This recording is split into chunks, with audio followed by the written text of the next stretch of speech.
Bonjour, Excellences, Mesdames et Messieurs, c'est un honneur de vous accueillir aujourd'hui au sommet mondial des gouvernements. Comme je l'ai dit déjà avant en arabe, je vous invite à vous joindre à moi pour accueillir son Excellence Guy Parmelin, le président de la Confédération suisse. Bonjour, Monsieur le Président. Bonjour, Madame. On commence notre discussion en parlant d'un atout majeur en Suisse, la stabilité. La Suisse est reconnue pour sa stabilité dans un monde en mutation. Comment ce moment peut-il redéfinir le rôle de la Suisse sur le plan international? Alors, je crois que la stabilité, c'est quelque chose d'extrêmement important. Ça donne de la sécurité pour les investisseurs, mais il faut aussi des investissements très importants en matière de formation, de recherche, d'innovation. La Suisse est toujours dans le top ranking de l'innovation. Et je crois que cet écosystème est aussi un système politique où la population est associée de très près aux décisions, lui donne un avantage. Et puis, il faut diversifier. Nous avons étendu nos accords de libre-échange parce que la Suisse, à part la matière grise, elle n'a pas ou peu de ressources naturelles. C'est une grande concurrence dans ce cas. Face à cette concurrence mondiale accrue, quelle force la Suisse doit-elle préserver et où se situent les principales opportunités de croissance? Alors, je crois qu'elle doit préserver la stabilité. Je le vois quand je discute avec des collègues internationaux. Elle doit essayer toujours d'investir dans la formation, la recherche et l'innovation, dans les nouvelles technologies, essayer d'anticiper les évolutions. Et ici, nous avons l'intelligence artificielle, des secteurs comme le quantum, la life science. Et ça, ce sont des points où la Suisse a su se positionner très rapidement. Et puis, encore une fois, il faut être flexible sur le plan international et nous essayons de stabiliser nos relations avec nos clients les plus importants. Ce sont l'Union européenne, les États-Unis, la Chine, mais aussi avec un réseau d'accords de libre-échange que nous étendons. Ici, on peut penser à l'Inde, à d'autres accords que nous avons signés, Mercosur, Malaisie, Thaïlande, pour en citer quelques-uns. C'est une vision futuriste. Quand vous avez mentionné l'Union européenne, comment la Suisse peut-elle concilier l'accès au marché européen et en même temps l'autonomie nationale, tout en préservant la confiance du public? Alors, c'est effectivement un des défis principaux. L'Union européenne est un de nos principaux clients, notre principal client. Donc, le Conseil fédéral a décidé qu'il fallait stabiliser les relations. Mais naturellement, nous devons trouver un équilibre entre notre autonomie, nos droits populaires auxquels nous sommes très attachés, et l'ouverture potentielle à une partie du marché de l'Union européenne. Et à la fin, ce délicat équilibre a conduit le Conseil fédéral à signer un nouveau paquet d'accords, à l'accepter. Maintenant, il prépare un message pour le Parlement. Mais à la fin, comme c'est souvent le cas en Suisse, il y aura des discussions au Parlement et c'est certainement le peuple, au travers d'un référendum, qui décidera. Au-delà de la neutralité et aussi le secteur bancaire, ce sont deux atouts aussi, la Suisse très reconnue par ces deux atouts. Quel récit la Suisse doit-elle porter sur ses valeurs, ses contributions, sa vision sur le plan aussi international? Alors, pour reprendre une partie de ce que vous venez de dire, la neutralité, c'est toujours facile d'être neutre en temps de paix, c'est beaucoup plus difficile en temps de guerre et de conflit.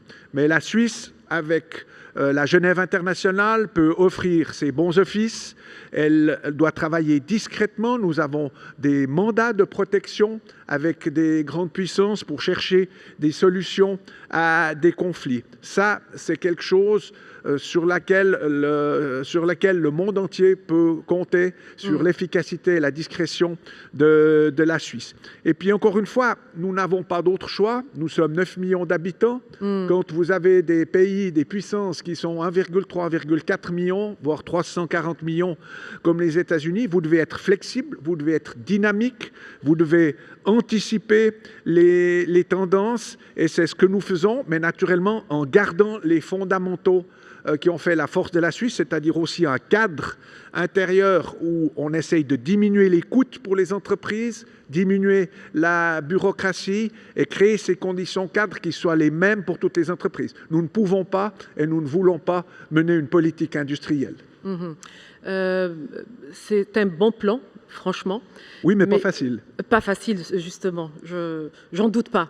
À quoi ressemblerait la fin de votre mandat, la réussite pour la Suisse? Comment vous voyez, comment vous percevez le succès pour la Suisse à la fin de votre mandat? Alors j'ai un mandat extrêmement court, puisqu'en Suisse, le président change toutes les années. Ce que j'espère, c'est que nous pourrons mener en avant plusieurs dossiers importants sur lesquels la population suisse va se prononcer par référendum. Ça serait déjà un succès si certains accords de libre-échange pouvaient être acceptés, et puis si nous arrivions avec nos principaux partenaires économiques à stabiliser nos relations. Mais aussi, je l'ai dit et je le répète, continuer à investir dans l'innovation, parce que les investissements d'aujourd'hui, ce sont les postes de travail de demain, et ce sont naturellement les revenus et aussi peut-être les prestations sociales et un système social où on essaye d'intégrer tout le monde, du plus faible au plus fort.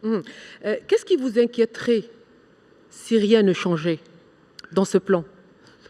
Alors, ça voudrait dire que finalement le monde est resté bloqué. On voit cette montée du protectionnisme actuellement qui inquiète les petits pays. C'est pour cela que nous cherchons des initiatives avec d'autres petits pays. Nous avons lancé le Fitness Partnership avec les Émirats arabes unis, la Nouvelle-Zélande, Singapour, où des petites et moyennes économies essayent de voir comment est-ce qu'il est possible d'avoir un certain nombre de règles pour faire du commerce sur le plan international, parce que nous sommes condamnés à travailler avec un certain nombre de règles. Mais si le protectionnisme continue à se développer, alors ça pourrait être très problématique, pas seulement pour la Suisse, mais pour une grande partie de l'économie mondiale.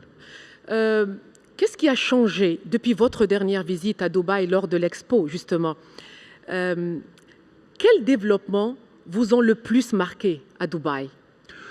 Alors, à Dubaï et puis aux Émirats arabes unis, j'ai été frappé par les visions qui ont été développées, par le développement fulgurant, les investissements dans les nouvelles technologies, l'entrepreneuriat, la volonté d'entreprendre, c'est quelque chose qui m'a frappé, et c'est pour cela que la Suisse et les Émirats arabes unis peuvent et doivent collaborer encore davantage, parce que nous avons aussi de grandes universités, de hautes écoles qui sont performantes.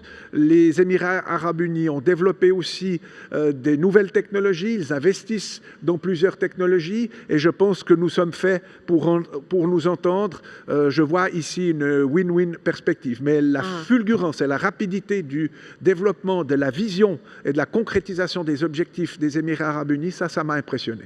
Qu'est-ce qui vous inspire le plus dans cette expérience des Émirats arabes unis? Ne pas avoir peur d'entreprendre, essayer d'anticiper, de faire confiance aussi et d'attirer les investissements étrangers. Il peut arriver qu'il y ait des investissements qui se fassent, qui ne sont pas rentables ultérieurement, mais on n'a pas peur d'essayer et d'aller de l'avant. Ce qui nous rapproche la Suisse et les Émirats arabes unis, c'est que nous sommes des petits pays.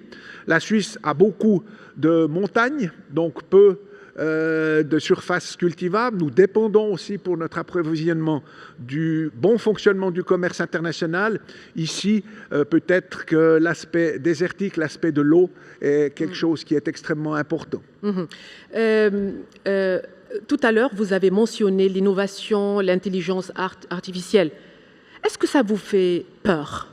Parce qu'il y a des gens quand même qui ont peur de l'intelligence artificielle. À quel point ça va changer la vie des êtres humains? Alors ça va, et ça a déjà changé la vie des êtres humains. Je peux comprendre que certains ont peur. Dans des évolutions technologiques, vous avez toujours la face positive et la face négative. Et je crois qu'il faut essayer de garder la face positive et minimiser la face négative. Vous savez, aujourd'hui, on peut arrêter n'importe qui dans le monde, mais on n'arrête pas le progrès. Et je crois qu'il faut vivre avec ces aspects-là, essayer de s'adapter, prendre le progrès pour ce qu'il nous apporte de positif, et avec ceci, travailler pour le bien-être de nos sociétés.